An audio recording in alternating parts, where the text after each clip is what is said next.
Hello everybody and welcome to Nathan on Shuffle and to my latest episode of Top 5, the show where I take a topic in progressive rock, usually one that my wife generates for me, and just give a top 5 list off the top of my head. I do this with very little preparation, just with my own prog rock knowledge, and so it's supposed to be meant as a fun, off-the-cuff show, lighthearted, and hopefully you guys will contribute your top 5 list for the topic in the comments below. Thank you guys, and if you enjoy these style shows, as always, please subscribe. It would really help the channel, and like or comment on the video would also help me. So thank you guys so much for your support, and without further ado, I should jump into today's topic. So we're talking about the top 5 epics of the 80s. So I did a show not too long ago, a top 5 show that was talking about the top 5 80s prog albums, which was pretty well received, and a lot of people viewed that one, and I got a lot of good comments and people talking about their favorite 80s albums. 80s is a period of music that I'm a little bit shaky on, if I'm being honest. I'm not very familiar with a lot of 80s music. I know a lot about the classic prog of the 70s, and I know about the newer wave prog that started in the 90s and has continued on till current day, but the 80s is a little bit of a blind spot, and this was a bit of a struggle for me to come up with 80s epics because I feel like the prog epic wasn't really a very celebrated form of music in the 80s, really, and so there aren't many to choose from my perspective, and I'm sure you guys in the comments will come up with tons that I didn't even know existed or that I just had forgotten about. But as some honorable mentions, some things that I considered before I get into the list proper, I thought about Anderson, Bruford, Wakeman, Howe, and their track Brother of Mine, a really cool late 80s Yes inspired track, a really cool track from some of the, of course, seminal members of the group Yes. Many people consider this pretty much technically a Yes album, even if it doesn't have the Yes name attached to it. I thought about even Iron Maiden's Seventh Son of a Seventh Son, a little bit of a shorter track in comparison to some of the other epics, but I just think it's a really cool, longer epic track from the group that almost shows a leaning into that progressive metal territory. Thought about Alan Parsons' project, The Turn of a Friendly Card, which is like a multi-song suite from one of their albums that delves maybe more into that progressive pop sort of sensibility. 12th Night's Creep Show I thought was a good one to consider that a lot of people like, more of a neo-prog type outfit. And also Supertramp had a pretty lengthy song in the 80s called Brother Where You Bound. So some really cool, interesting ideas there that I thought of putting in the mix, but those didn't quite make the cut. So now getting into the top 5, and just as a little bit of a note, usually when I think of prog epic, I think of a song that's like 15 plus minutes, but for the purposes of this, these are 10 plus minutes songs, because like I said, the field of epics was kind of light, at least from my discovery, so I decided to stretch it to anything that's over 10 minutes could qualify. So number 5 is It Bites and Once Around the World, the title track from their album Once Around the World from 1988. I put this on my favorite prog albums list, and I think it's maybe a bit of an acquired taste because some people just weren't a big fan of this choice.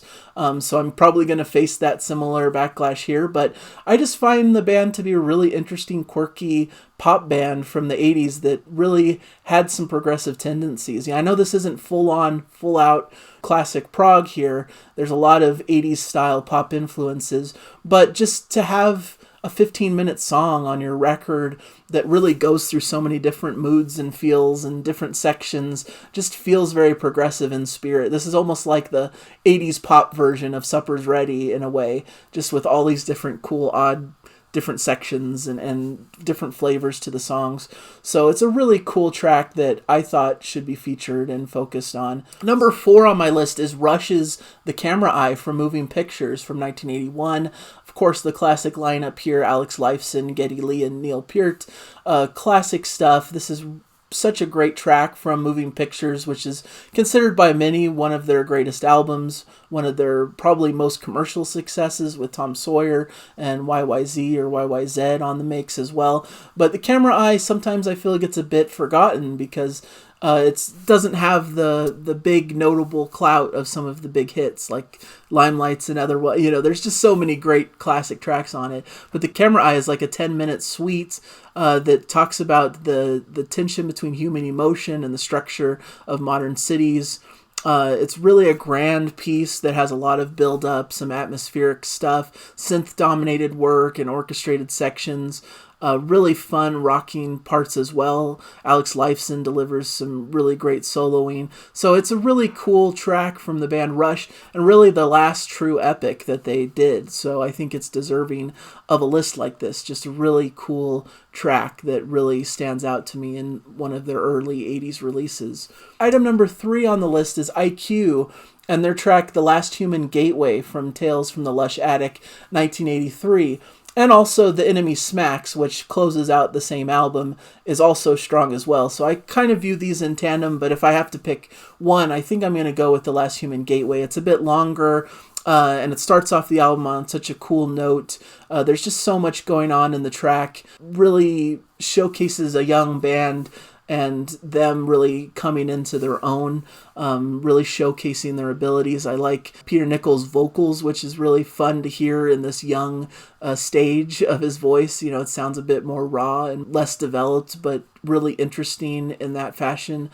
It has some really cool spacey moments, some melodic ones, some touching moments. There's no unnecessary fireworks of prog showcasing and stuff like that. It's just really developing the song itself into a really cohesive, good epic. So I thought this was a really cool inclusion and fun to hear IQ in their early stages, because I'm more of a latter era IQ fan with, you know, some of their more recent releases like The Road of Bones and Frequency, which I also really like. So it's fun hearing them in their early stages. Not my favorite period of the band necessarily, but I think they do a really good job of really harnessing this classic progressive rock sound, but bringing it into a new era, at least for the 80s style. So I thought that was really good.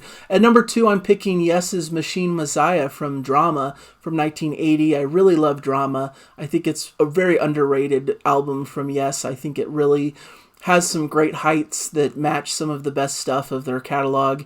Even though it doesn't have John Anderson in the mix, which I know is a sticking point for many, I think Trevor Horn does really great job on the vocals. And in this track, he's sort of mimicking John Anderson in some ways. It sounds like he's trying to sound a bit like John Anderson to make the transition into this album a little bit easier. But it's a really cool track, almost like early forms of prog metal in a way, because it's very heavy, very intense in a lot of ways. Some heavy prog elements, but there's just so much instrumental fireworks on this, some dazzling bass guitar work, some stunning guitar, really fascinating keys from Jeff Downes, excellent vocals. It just brings to mind to me like classic prog, and I think it was a really strong start to the 80s decade.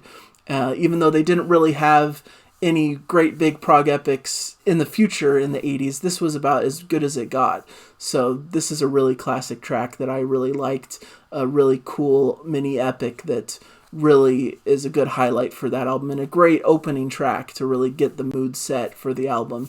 Really a great track. Number 1, I'm picking Marillion's track Grendel from their early days. I believe Market Square Heroes is the early release here from 1982. This really predates their first album, Script of a Jester's Tear, and a lot of people accuse this of being pretty much a clone of Supper's Ready, which I can definitely hear a lot of those touchstones throughout the track, but I think they do enough of their own mark on the track to make it interesting and unique.